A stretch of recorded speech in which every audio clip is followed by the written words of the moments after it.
मला वाटतं शाळेतून घरी यायची घाई जी असते ना ती फक्त टीव्ही बघण्यासाठी असते, कारण कधी एकदा घरी येतो आणि कधी ती टीव्ही बघतो असं होतं मुलांचं. आमच्याकडे तरी सध्या असंच आहे. तुमच्याकडे कसं आहे नक्की मला सांगा. तो टीव्ही बघत बसलाय आणि मी माझी कामं आवरत होते, कपडे सुकत घातले आणि त्यानंतर काही कपडे आवरायचे होते, काही कपडे टाकून द्यायचे होते जे यूजमध्ये नाही आहे. तर रियांशनी थोडीशी हेल्प केली आणि आता रात्रीच्या म्हणजेच डिनरची तयारी करते आहे. तर डिनरमध्ये अगदी साधा स्वयंपाक आहे, थोडंसं टेस्टीही लागलं पाहिजे म्हणून बटाट्याचे काप कापून घेतले आणि जे स्पाइसेस आहे ते एकत्र करून त्यात मीठ घातलं आणि असे पोटॅटोचे काप केल्यानंतर ते त्यात मिक्स केले. एका साईडला रवा, त्यामध्ये सुद्धा तिखट आणि फक्त मीठ घातलेलं आहे. हे असं छान मिक्स करून घेतलं, त्याला रवा लावून घेतला आणि ते तव्यावर ना असे छान दोन्ही साईडने शॅलो फ्राय करून घेतले.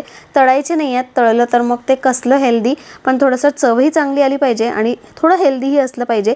तर असं आजचं डिनर आहे आणि पोटॅटोचे जे काप बनवले होते ना ते खूपच टेस्टी लागतात, मस्त क्रिस्पी झाले होते. एकदा तुम्ही सुद्धा नक्की ट्राय करून बघा. चला बाय.